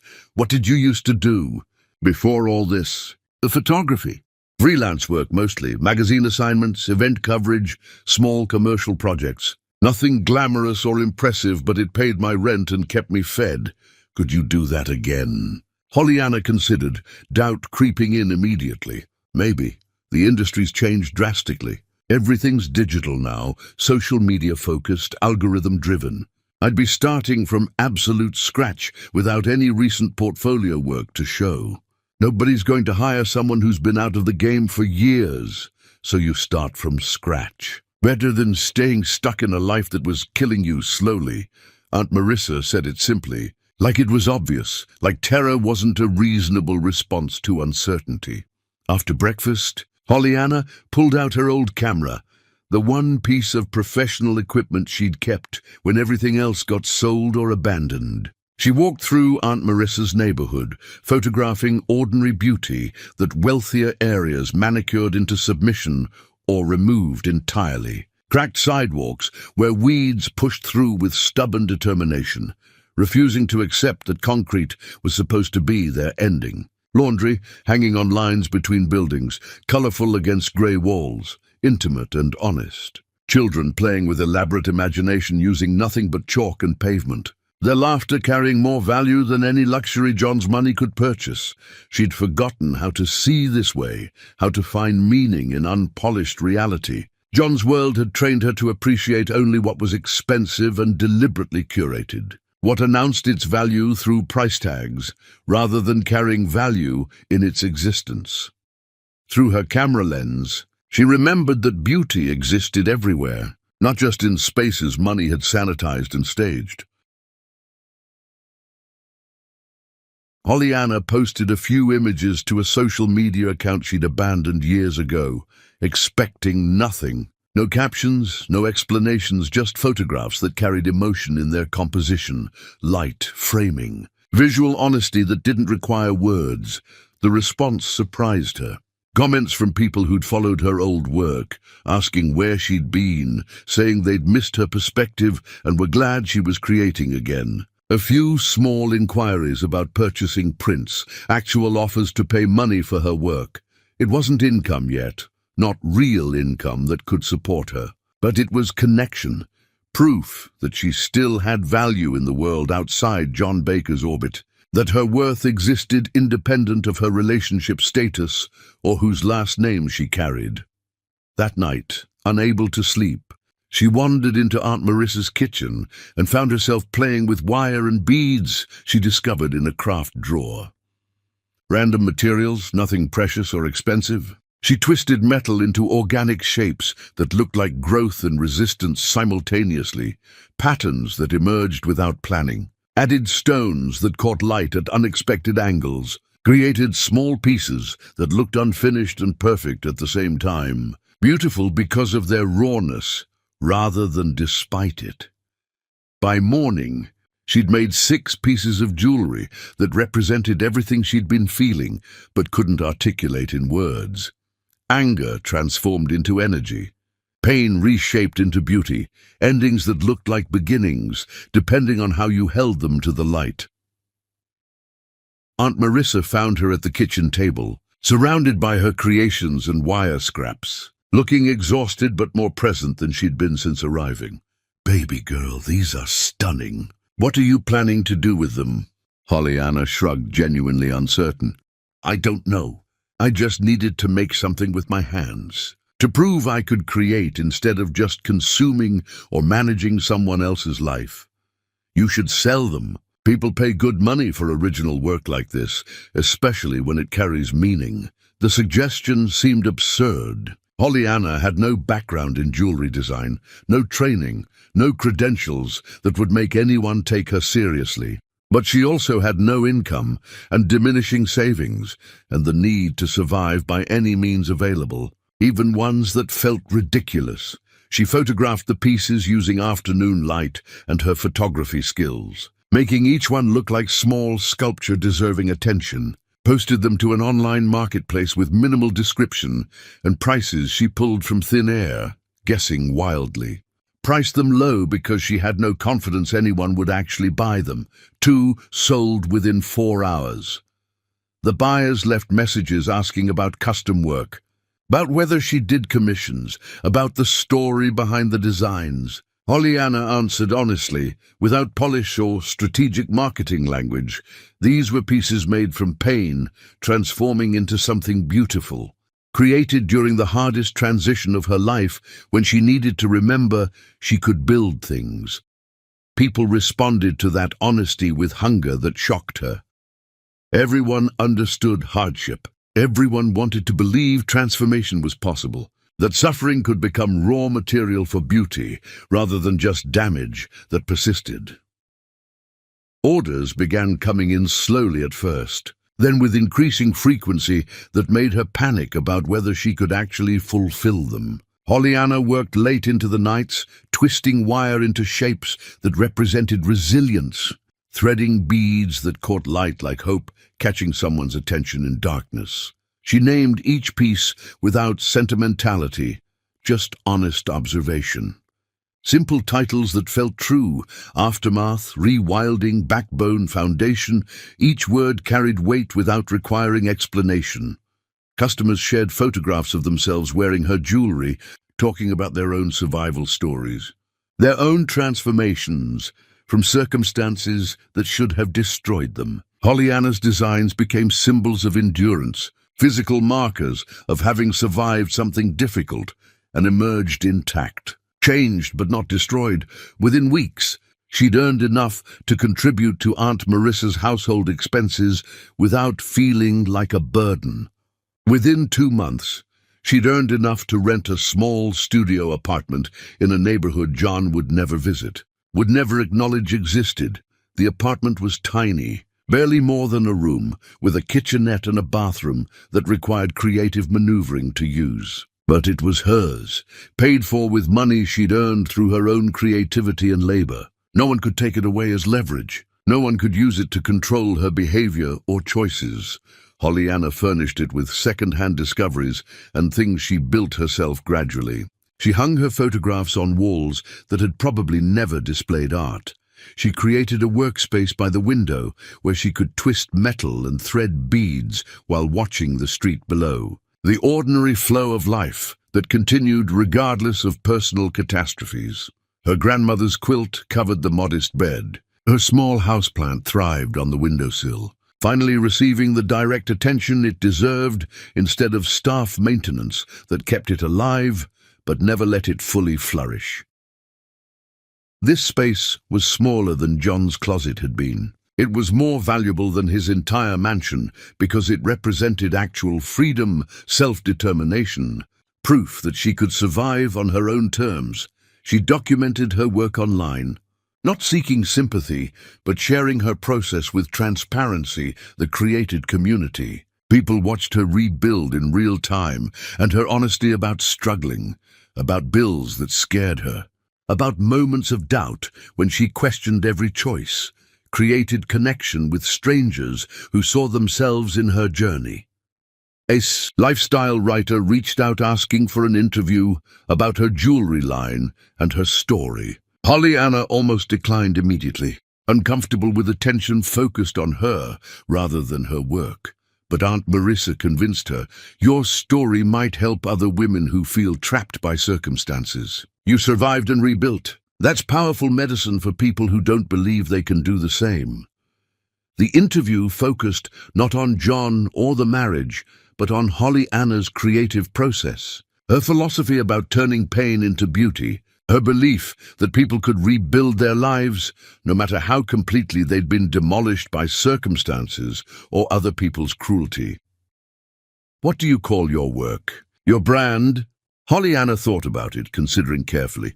Soul weave, because every piece is woven from pieces of souls that survived breaking. Nothing here is undamaged, everything carries history. But that history becomes part of the beauty instead of destroying it. The article went live, and something shifted in ways Pollyanna couldn't have predicted. Orders increased dramatically, overwhelming her capacity to fulfill them. Women reached out sharing their own survival stories, asking if Pollyanna could create custom pieces that represented their specific journeys from trapped to free. A small gallery contacted her about showing her work in an upcoming exhibition. A boutique wanted to carry her designs alongside established artists. Opportunities multiplied in ways she'd never anticipated, couldn't have planned if she'd tried. But the most meaningful moment came when a teenager showed up at her studio apartment. Nervous and determined, looking like she might bolt at any second. I read about you online, about how you started over with nothing. I'm trying to leave home because things aren't safe there anymore. I have $200 and nowhere to go. I just wanted to meet someone who survived starting over, to know it's actually possible and not just something people say. Pollyanna invited her in without hesitation, made tea, and talked for 3 hours about practical survival strategies, about resources for young people in crisis that actually helped instead of just reporting back to dangerous families. About the difference between brave and foolish risks, between leaving and escaping. She gave the girl contact information for organizations that could provide actual support, added money to what she had, and made her promise to check in regularly so Pollyanna would know she was alive. You're going to survive this. Not just survive, thrive. I know because I'm doing it, and if I can, you absolutely can. It won't be easy, but easy isn't what we need. We need possible, and possible is enough. The girl left with tears streaming down her face and something like hope straightening her shoulders. Her walk different than when she'd arrived, purposeful instead of defeated. That night, Pollyanna looked around her small apartment filled with wire and beads and her own creative output, and felt pride that had nothing to do with impressing anyone or meeting external standards of success. She was building something real, something that helped people beyond just providing them with pretty objects, something that existed because of her effort, not someone else's money or permission. John had thought she needed his empire to survive, that she'd come crawling back once reality set in. She was discovering she'd never needed it at all. She'd just forgotten temporarily how to trust her own capacity to create value in the world without anyone else's validation. Her phone buzzed with another order, another person wanting to wear a piece of transformation against their skin, a reminder that survival was possible even when it seemed impossible. Pollyanna smiled and got to work, her hands moving with confidence that came from understanding her own strength, finally, completely, without anyone else's permission or approval required. Chapter 7. When the World Starts Watching. Recognition arrives unexpectedly, carried on the wings of a story people desperately need to hear.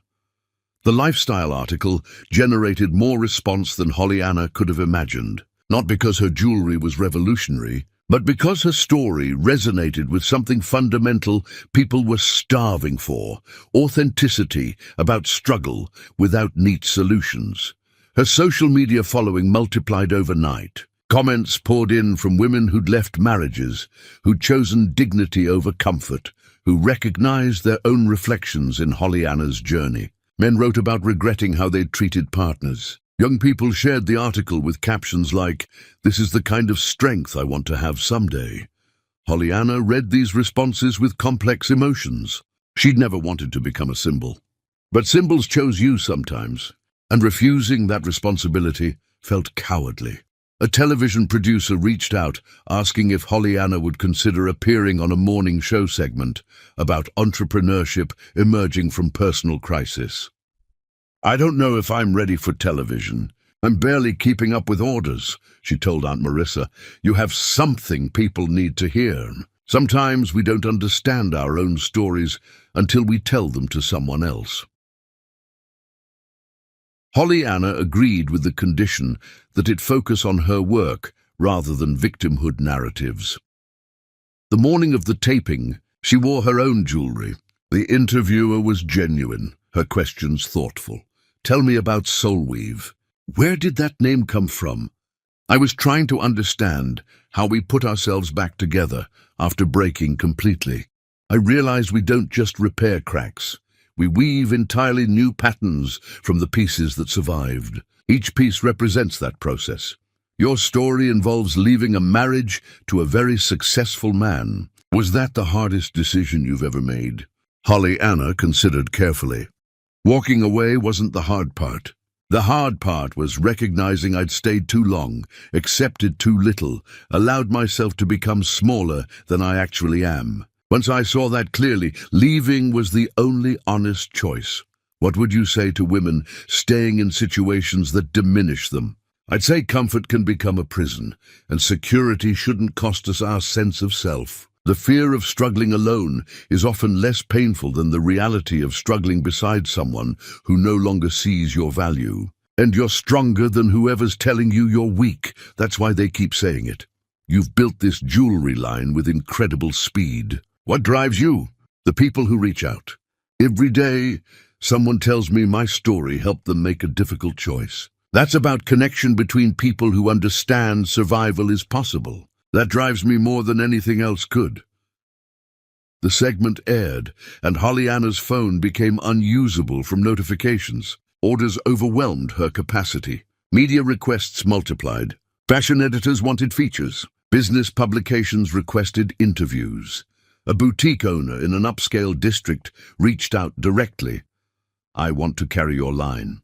I've been watching what you're building, and it aligns perfectly with our mission to feature designers with authentic stories." Hollyanna visited the boutique, walking through spaces where individual pieces cost more than she used to make in months. "Are you sure? I'm not trained. I don't have the background most of your designers probably have." The owner smiled. "You have something better than training. You have a story that makes people feel seen. That's more valuable than formal credentials. People buy meaning. You're offering meaning."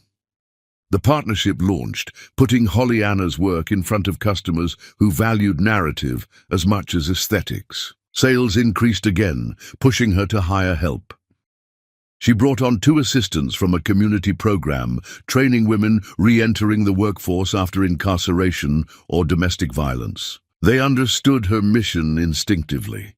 The studio apartment could no longer contain the operation. Hollyanna rented actual studio space in a converted warehouse where artists shared resources.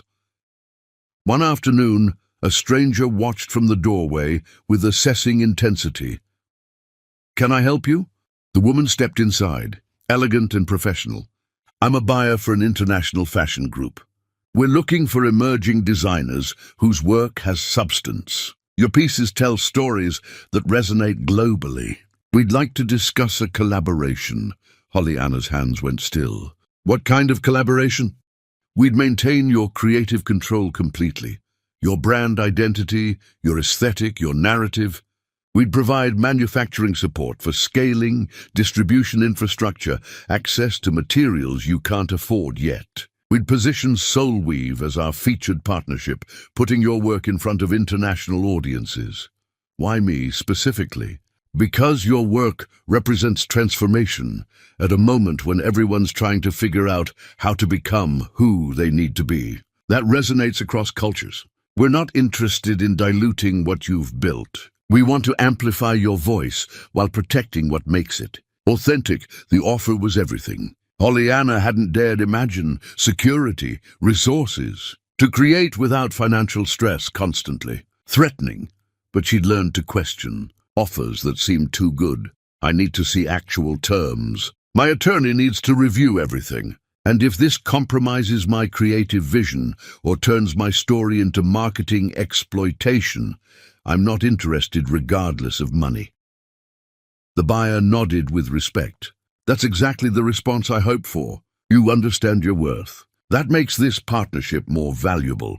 Holly Anna hired an attorney who specialized in protecting small creators. They reviewed every clause, negotiated protective terms, and structured a deal that provided resources without surrendering control. The collaboration launched, and SoulWeave went from small operation to legitimate presence in fashion conversations. Publications featured her work. Influencers highlighted her designs with genuine enthusiasm, but the moment that crystallized everything came when she received a handwritten letter. I'm 73 years old, and I've spent 51 years in a marriage where I've been invisible. I never left because I thought I was too old, too incapable of surviving alone. Then I read about you. Yesterday I filed for divorce. I'm terrified, but I'm also alive for the first time in decades. I bought one of your pieces to remind myself every day that transformation is possible at any age. Thank you for showing me what courage looks like when it's real. Pollyanna cried, reading that letter, understanding that her survival had given permission to someone else's. This was real success, not money or recognition. The fact that her choices had helped someone else make different choices. She framed the letter and hung it in her studio. John's world had been about accumulation, measuring worth through external validation.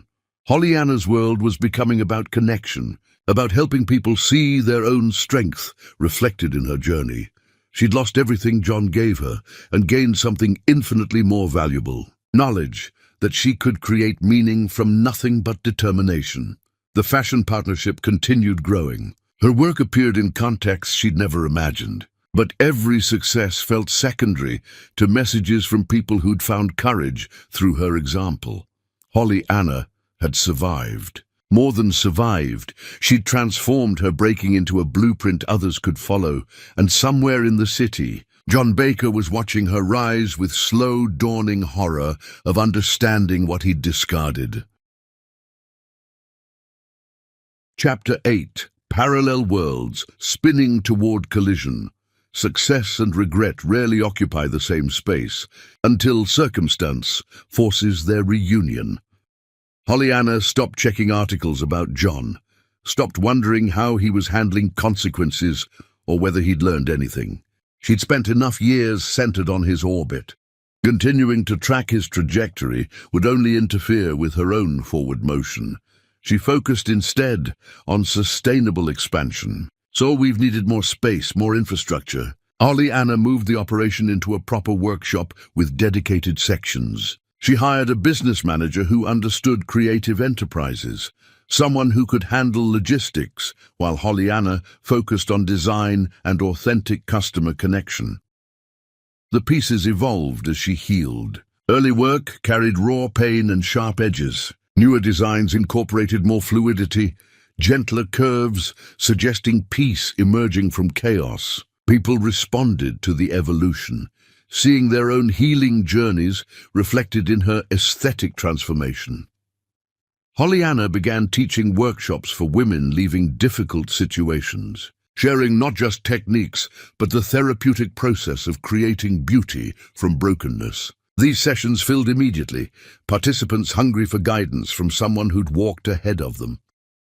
One student approached after a workshop, nervous but determined. "I'm still living with my husband, but I'm planning to leave. Watching you work, seeing what you built, it helps me believe I can do this." Leaving means finding yourself again. Sometimes destruction is just clearing space for what needs to grow. Pollyanna squeezed her hand. "You'll know when it's time. He keeps telling me I'm nothing without him, that I'll fail if I try alone." Pollyanna recognized those words immediately. He's wrong. And deep down, he knows it, which is why he's working so hard to convince you otherwise. Strong people don't need to diminish others. His need to make you feel small tells you everything about his actual strength. The woman left, clutching her completed bracelet, physical proof she could create something valuable through her own effort. These moments reminded Pollyanna why surviving publicly mattered. Meanwhile, John's situation continued deteriorating.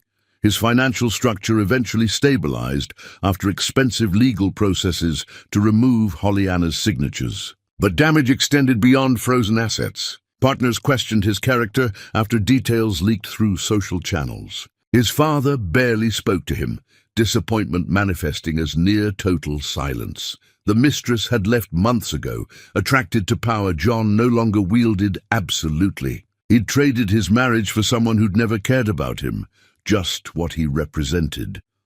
John lived alone in the mansion Pollyanna used to fill with warmth, surrounded by expensive emptiness. He stopped attending functions where people asked about his ex-wife with admiration while looking at him with poorly concealed judgment. He watched her interviews at 3 a.m. when insomnia kept him awake, listened to her describe transformation without mentioning his name, and understood he'd become irrelevant to her narrative. She'd survived him and moved on. He remained trapped in consequences. His therapist, acquired after his father insisted John get professional help, asked uncomfortable questions. "What did you think would happen when you told your wife you intended to keep your mistress and expected her to accept that?" "I thought she'd accept it. Other wives do. I thought she valued comfort over pride." "Did you want her to accept it, or were you hoping she'd leave so you could blame her?" John circled that question for sessions before answering honestly. "I think I wanted her to love me enough to stay despite everything, to prove she needed me more than her self-respect, which is pretty messed up. And when she chose herself instead, I realized I'd gambled on her dependence and lost everything that mattered." "Do you regret what you did?" John wanted simple answers. "I regret losing her. I'm not sure I regret who I became to achieve my success. That person got me where I am. I just didn't realize the cost until the bill came due. Success built on diminishing someone else isn't success. It's exploitation that looks impressive until the person you're exploiting walks away. Then you discover your empire was built on their unpaid labor and unacknowledged value." John hated being seen clearly when he'd spent so long constructing illusions. He began tracking Pollyanna's rise with obsessive attention his therapist called unhealthy. Read every article, watched every interview, studied photographs of her looking radiant and genuinely happy in ways she never had with him. She'd become someone he didn't recognize, or maybe someone she'd always been. Beneath the version she'd performed as his wife, his friends stopped calling. His father invited him to family dinners with visible reluctance. Professional relationships became transactional, lacking warmth that had once greased business dealings. John understood reputation took decades to build and moments to destroy. His moment had been telling Pollyanna to accept his mistress. Everything since had been dominoes falling. A colleague mentioned seeing Pollyanna at an event. "Your ex-wife is really something. The way she talks about surviving and building something meaningful, people just gravitate toward her authenticity. You must be proud." John smiled tightly, offering no response to the complex mixture of regret and jealousy that had replaced whatever he used to feel. An invitation arrived for a charity gala honoring women entrepreneurs. Pollyanna was receiving a featured award. The event was high-profile enough that John's absence would be noticed. He debated declining, avoiding the pain of seeing her in person after months of digital distance. But something compelled him to attend. Maybe the need to see with his own eyes what he'd lost. Maybe faint hope that seeing her would make him feel something other than hollow. Regret. John confirmed his attendance and began psychological preparation for facing the woman who'd survived his destruction and become more impressive in his absence than she'd ever been allowed to be in his presence. The night approached with inevitability, two orbits that had diverged now circling back toward temporary intersection. Holly Anna didn't know John would attend. She focused on her speech, on honoring people who'd helped her rebuild, on representing hope for others still trapped. She'd invited Aunt Marissa, her assistants, her workshop participants, surrounded herself with people who'd seen her at her lowest and celebrated her current height. The gala represented validation that the hard path, requiring starting from nothing, had been worth every moment of uncertainty. She selected her outfit carefully, a dress purchased with her own earnings, jewelry she'd created, no borrowed wealth, just herself fully and completely. Holly Anna felt nervous excitement, but not fear. She'd survived worse than public speaking. She'd rebuilt from zero. A room full of strangers held no terror for someone who'd walked away from everything and discovered she didn't need any of it. The evening would bring unexpected confrontation. Words that needed saying, closure neither knew they required. But for now, in separate parts of the city, they each prepared to face the moment where their divergent paths would intersect one final time. And both wondered, without acknowledging it, whether anything remained to say that hadn't already been communicated through absence and accomplishment and the profound silence of moving on. Chapter 9. The Architecture of Almost. Some endings masquerade as beginnings, and some beginnings require the courage to finally let endings be. The conference center buzzed with particular energy of people networking with intent, the polished conversation of successful individuals establishing connections that might prove useful later. Holly Anna arrived early, needing time to acclimate before the evening's formal events demanded her energy and presence. She stood near floor-to-ceiling windows overlooking the city, watching light shift across buildings as afternoon transitioned toward evening, centering herself before performance became necessary. Aunt Marissa found her there, squeezing her hand with fierce pride. "You look beautiful, baby girl. More than beautiful, you look free. I feel it. Finally, completely." Holly Anna squeezed back, grateful for this woman who'd provided sanctuary without questions when she'd needed it most. The room filled gradually with attendees, successful people whose presence announced their status through confidence rather than declaration. Holly Anna recognized several faces from magazines and interviews, people whose work she'd admired from distance without imagining she'd ever share space with them as equals. Several approached, introducing themselves, expressing genuine admiration for Soulweave and what she'd built. Each conversation reminded her that she belonged in these spaces, not through someone else's access, but through her own merit, her own labor, her own value. Then she saw him across the room. John stood near the bar, looking older than she remembered, not physically aged, so much as carrying invisible weight that showed in his posture. The careful way he moved through the crowd, like someone trying not to draw attention while simultaneously not wanting to appear like he was hiding. He hadn't seen her yet, too focused on appearing comfortable in a space where he clearly felt out of place. Holly Anna's initial response surprised her. Not anger or pain or even satisfaction at his diminished presence, just distant curiosity about why he'd chosen to attend an event celebrating her success. Whether he understood how strange that choice was. She turned back to her conversation, refusing to let his presence disrupt her composure or steal her focus. The conference sessions began, speakers discussing entrepreneurship, resilience, practical strategies of building something from nothing when circumstances had taken everything else. Holly Anna found herself taking notes despite being scheduled to speak later, genuinely engaged with ideas being shared. During afternoon break, she stepped outside for air and found John waiting near the door, clearly having watched for her exit. Holly Anna. She turned, facing him fully for the first time in months. "Janti, you look well. More than well. You look happy." He said it like an accusation and confession simultaneously. "I am." He nodded, seeming at a loss for what to say next, this man who'd always had words ready. "I've been following your work. What you've built is genuinely impressive. Thank you." The stilted conversation felt absurd. Two people who'd once shared everything, now strangers making small talk that meant nothing. "I was hoping we could get coffee. Talk properly. There are things I'd like to say that feel incomplete." He gestured vaguely, nervous energy radiating off him. Holly Anna considered. Part of her wanted to refuse cleanly, to maintain the separation she'd established. But curiosity won.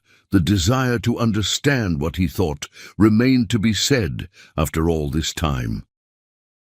"There's a coffee shop 2 blocks from here. I have an hour before the next session starts." They walked in silence through city streets, the October afternoon cool enough to justify the wrap Holly Anna pulled tighter around her shoulders. The coffee shop was generic chain, the kind of space designed for temporary occupation, which felt appropriate for this conversation. They sat across from each other at a small table, drinks neither of them particularly wanted providing something to occupy their hands. John spoke first, words coming carefully like he'd rehearsed them. "I've wanted to reach out for months, to apologize properly, to try to make you understand why I did what I did. I understand perfectly why you did what you did." Holly Anna's voice was level, detached. "You valued your ego more than our marriage. You thought I needed you more than my self-respect. You were catastrophically wrong on both counts. There's nothing complicated about it. It's more layered than that, is it? Because from where I'm sitting, it looks exactly that simple and clear." John ran his hand through his hair, a gesture she recognized from their marriage. "I made mistakes, terrible, unforgivable mistakes. I hurt you in ways I can't take back or repair. But I never stopped." He paused, reconsidering his words. "I got lost in who I thought I was supposed to be. The man who loved me wouldn't have done what you did. So maybe you felt something you called love, but you definitely stopped choosing me long before I left. There's a difference between feeling something and acting on it consistently. That's harsh. That's honest. You told me you were keeping your mistress and expected me to accept it like a reasonable business arrangement. You dismissed me as irrelevant while still expecting me to maintain your household and social obligations. And I'm being harsh?" John winced visibly. "You're right. I'm not defending what I did. I'm just trying to explain that I didn't understand what I was destroying until it was already destroyed. Until you were gone, and I was standing in the wreckage realizing what I'd lost. That's not an explanation. That's you admitting you take people for granted until they're no longer available to be exploited. Most abusers figure that out eventually. Doesn't change what they did." "Abuser?" John's face flushed. "I never laid a hand on you. Abuse isn't just physical. John, you systematically dismantled my sense of worth, then acted surprised when I finally believed what your actions were teaching me about my value in your life." She said it without heat, just stating facts. They sat in tense silence, both sipping lukewarm drinks. "What would you have done differently?" Holly Anna asked finally, genuinely curious. "If you could go back, knowing what you know now, what actually changes?" John considered seriously, and she could see him trying to give an honest answer instead of just saying what he thought she wanted to hear.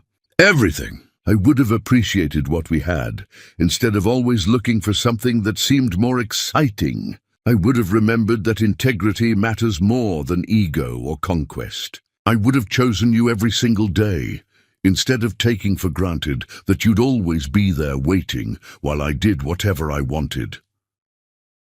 Those are good answers. Very polished and self-aware. Holly Anna nodded slowly. But here's what I've learned. People don't change who they fundamentally are. They just get better at hiding what they don't like about themselves until pressure reveals it again. You're capable of what you did to me. That capacity doesn't evaporate just because you regret the consequences. So, you think people can't grow, can't become better versions of themselves through genuine work?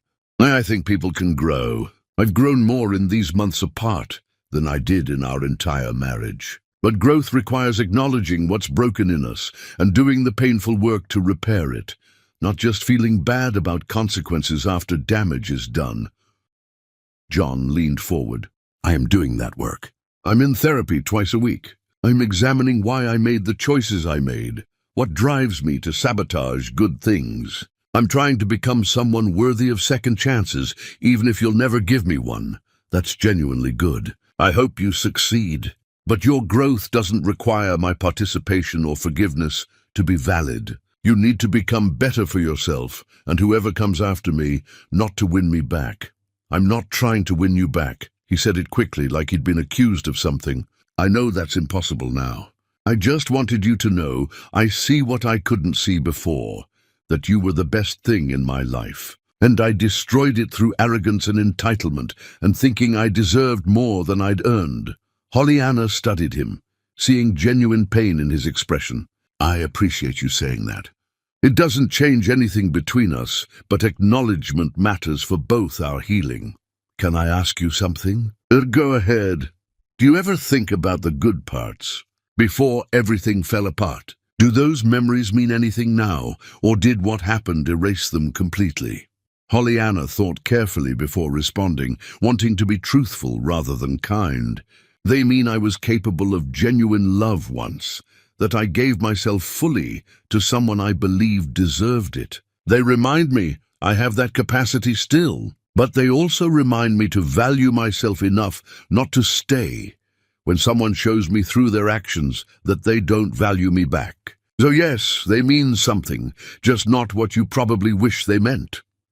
John absorbed this, pain evident in every line of his face. I saw you on television last month, heard you talking about transformation and rebuilding. You've become someone extraordinary. I've become who I always was underneath. I just forgot for a while, living in your world, trying to be who you needed instead of who I actually am. I never asked you to change who you were.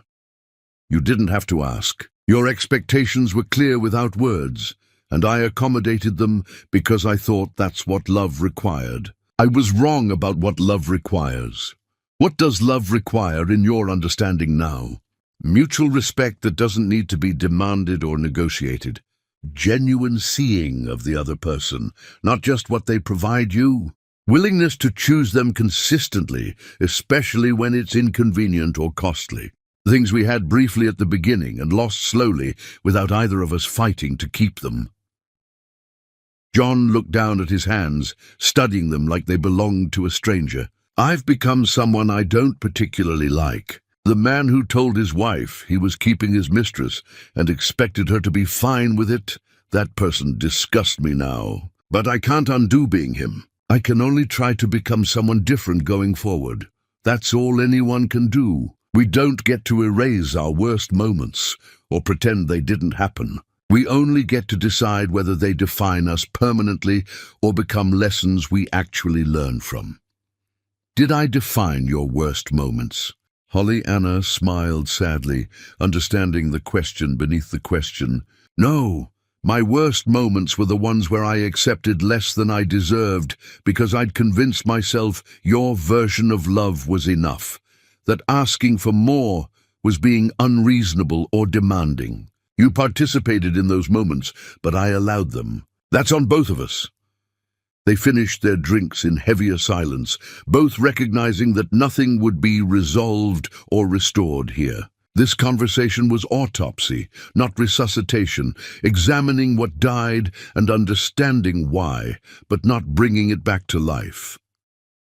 I should get back, Pollyanna said finally, checking her phone. I'm speaking in 20 minutes. I'll be there, if that's all right with you. It's a public event. You're welcome to attend whatever you want. She stood, gathering her things, They walked back together but separately. Two people who'd once known each other intimately, now navigating careful distance like strangers, sharing an elevator. At the conference center doors, John stopped her with a hand that didn't quite touch her arm. "Thank you for talking with me, for not just shutting me down completely or being cruel when you had every right to be. That's more grace than I deserved. I didn't do it for you. I did it for myself. Closure matters even when it's painful to obtain." Pollyanna met his eyes directly. "I hope you find what you're looking for, John. I genuinely mean that. Just understand that what you're looking for isn't me, and it never will be again." She walked inside, leaving him on the sidewalk, watching her disappear into the building where she belonged, and he no longer did. Pollyanna found Aunt Marissa immediately, who read her face with practiced accuracy. "You saw him. Talk to him." "We talked. It was necessary. Now it's finally done." Pollyanna felt lighter saying it, like setting down something heavy she'd been carrying without realizing. "How do you feel?" Pollyanna considered the question seriously. "Lighter. Like I finally stopped carrying something that was never mine to hold in the first place." The afternoon panel began, and Pollyanna took her place on stage, speaking about resilience and rebuilding with authority earned through actual experience rather than theory. Her voice was steady, her examples concrete, her message clear. Leaving is possible, rebuilding is achievable, and you're stronger than whoever convinced you otherwise. John sat in the back row, watching her command the room with confidence she'd never shown in their marriage, realizing that he'd kept her small, without even intending to, simply by being the kind of man who took up all available space and expected everyone else to shrink to accommodate him. When the session ended and attendees surrounded her with questions and congratulations, John slipped out without approaching her again. He'd said what needed saying. She'd received it with more kindness than he deserved. The rest was just living with choices made and consequences earned, learning to exist in the aftermath of his own destruction. Sometimes endings were just endings, clean and final and necessary for both people to actually move forward. And sometimes that was exactly what everyone needed, even if accepting it felt like another small death. Chapter 10. The Gala Where Ghosts Meet Daylight. Some moments arrive dressed as endings, but function as the periods that finally complete unfinished sentences. The evening gala transformed the conference center into elegant celebration. Candlelight and carefully curated ambience, creating an atmosphere of importance and achievement. Pollyanna moved through the crowd with genuine ease now, her earlier conversation with John fading into background noise as the reality of this honor settled over her shoulders.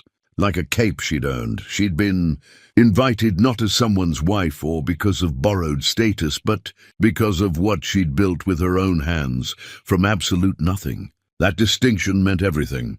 Aunt Marissa stayed close, pride radiating from her like heat. "Your grandmother is watching from somewhere, beside herself with joy. She always knew you had this steel in you. She just worried you'd forget it. I forgot for a while. But I remembered when it mattered most, right before I would have disappeared completely." The assistants Pollyanna employed arrived together, wearing soul-weave pieces they'd helped create, living proof that her work provided not just products but actual livelihoods and purpose. Several workshop participants scattered through the crowd caught her eye, offering smiles that communicated shared understanding without requiring words. Pollyanna wore a dress she'd designed herself, simple lines that let the jewelry speak. Around her neck, a piece that represented the entire journey, wire twisted through itself, creating patterns that looked chaotic up close, but resolved into perfect symmetry from distance. She'd called it Aftermath Resolution. Dinner proceeded with speeches from various honorees, women who'd built enterprises from determination and vision despite circumstances designed to prevent their success. Each story resonated differently, but common threads emerged: resilience, refusal to accept external limitations, belief in self-worth when everything suggested otherwise. Then Holly Anna's name was called, and she moved toward the stage with steady steps. No hesitation, no performance of false humility. She'd earned this honestly. Standing before the audience holding the elegant award, Holly Anna took a moment to truly see the people gathered. Some she knew, most were strangers. All had chosen to spend their evening celebrating women who'd transformed obstacles into opportunities rather than excuses.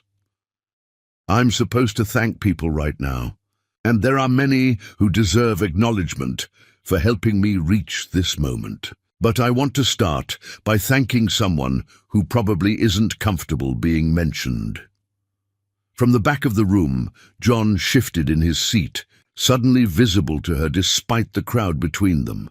I want to thank the person who broke my heart so completely that I had no choice but to rebuild myself from scratch. Because sometimes the worst thing that happens to us becomes the catalyst for discovering who we actually are beneath who we thought we needed to be for someone else's comfort. Murmurs rippled through the audience, people connecting implications and making assumptions. I spent years making myself smaller to fit someone else's vision of appropriate partnership. I accommodated, I adjusted. I convinced myself that love required endless flexibility from me, while demanding nothing from them. Then that person made it impossible to continue the pretense, and I discovered something essential. I was stronger without that relationship than I'd ever been allowed to be within it. Holly Anna's voice remained steady, not angry, but crystalline in its clarity. The jewelry I create carries stories of transformation, but my own transformation started the moment I chose dignity over comfort. When I walked away from everything I'd come to depend on and remembered that I'd survived before someone else's wealth provided cushioning. That memory saved my life. She paused, gathering final threads of what needed saying. So here's what I want to share with anyone listening who needs to hear it. You are not defined by what others provide you. You are not diminished by choosing yourself over situations that require you to disappear, and you are infinitely more capable than anyone who diminishes you will ever let you believe. Walking away is not failure. Sometimes it's the bravest and most necessary choice you'll ever make. And what you build afterward will be more valuable than anything you left behind, because it will actually be yours. The room erupted in sustained applause. People standing, recognition that she'd spoken truth, many understood intimately, but rarely heard articulated so clearly. Holly Anna stepped down from the stage, immediately surrounded by people wanting to share their own stories, to thank her for articulating what they'd felt but couldn't express, to tell her she'd given them permission they didn't know they needed. John remained in his seat, watching from distance, understanding that he'd just been publicly acknowledged as the catalyst for her transformation. Not with anger or blame, just accurate assessment of what his actions had unleashed. The evening continued with celebration and connection. Holly Anna moved through it with grace, present and engaged, no longer performing for anyone's benefit, but her own authentic expression. Eventually, the crowd thinned as people departed. Holly Anna stood near the windows where she'd centered herself hours earlier, alone with the weight of the evening settling over her like snow. John approached slowly, and she turned, unsurprised to find him there. Some conversations required completion. That was quite a speech. It was honest. That's all I offer anymore. Honesty, even when it's uncomfortable. You thank me for breaking your heart. I thank the experience for teaching me what I needed to learn. You happen to be the delivery system. Holly Anna's expression softened marginally. I'm not trying to hurt you, John. I'm just not protecting you from truth anymore. He nodded, accepting that. I came over because I wanted to say something I didn't get to say earlier. Something that's been sitting in my chest for months. Holly Anna waited, neither encouraging nor discouraging. I watch you now, on television, in articles living this life you've built, and I see clearly what I did. I had something irreplaceable, and I destroyed it through arrogance and thinking I deserved more than I'd earned. Your world stopped mattering to me while I chased excitement that meant nothing. And your world kept existing, kept growing, kept becoming something incredible without me anywhere in it. That's my punishment, watching you thrive in ways you never could with me, knowing I could have been part of that but chose something else instead. Pollyanna listened without interrupting. I don't expect forgiveness. I don't deserve it. I just wanted you to know I see what I threw away. I see it with complete clarity now, and I'll spend however long I have left knowing I had something irreplaceable and destroyed it. Pollyanna took a breath, choosing words carefully. I forgave you months ago, John. Not because you earned it, you didn't. Because carrying anger was exhausting, and I needed that energy for rebuilding. But forgiveness doesn't mean reconciliation or absolution. It just means I released you from the space you were occupying in my head and heart. She stepped closer, voice lowering to intimacy meant only for his ears. You taught me something invaluable, even though you didn't mean it as a gift. You taught me that I never needed your empire, your money, your status, your last name. That's the greatest gift you could have given me. You thought the bank calling would be your crisis, your moment of realizing my value. It was actually my liberation, because that's when I understood fully and finally. Your entire world stopped the moment I walked away, while mine was just beginning. You needed me. I never needed you. I just forgot that temporarily. The words hung between them. Truth delivered without cruelty, but with absolute clarity that couldn't be misunderstood. John's eyes filled with tears he didn't bother hiding anymore. I loved you. I know I didn't show it toward the end, but I did love you in whatever broken way I was capable of loving anyone. You loved the version of me that served your needs and made you look good. You never loved the whole person because you never looked long enough to see her. That's not love, John. That's projection and convenience. What is love then? Pollyanna smiled, sad and wise simultaneously. Love is seeing someone completely, flaws, strengths, everything, and choosing them anyway. It's making space for them to grow, even when that growth is inconvenient for you. It's protecting their dignity as fiercely as your own. We had compatibility briefly. We had attraction. We maybe had affection. But we didn't have love, not the kind that sustains or builds or survives difficulty. John nodded, accepting the assessment because arguing felt pointless when she was so clearly right. I hope you find that, the real version, with someone who sees you the way you deserve to be seen. I hope you become the kind of person capable of offering it honestly. That requires work you've just started. They stood together in the emptying ballroom, two people who'd once promised forever, now accepting that forever had been much shorter than either anticipated. Goodbye, Pollyanna. Goodbye. John, I mean that genuinely. Go well, become better. Find peace. He turned and walked away without looking back, understanding that looking back served no purpose when forward was the only direction that mattered. Pollyanna watched him leave, feeling finality settle over her like completion. This chapter was closed, not with drama, but with quiet. Acknowledgement that some relationships end, not because anyone is villainous, but because people become incompatible with who they once were to each other. And Marissa approached from respectful distance. You all right, baby?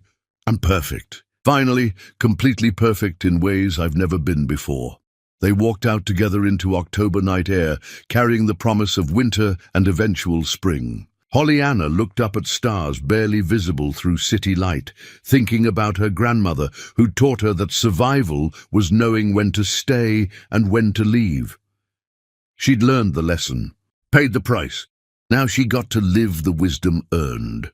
Her phone buzzed, a message from one of her workshop participants. Just signed my first lease, starting over like you did. Thank you for showing me it was possible.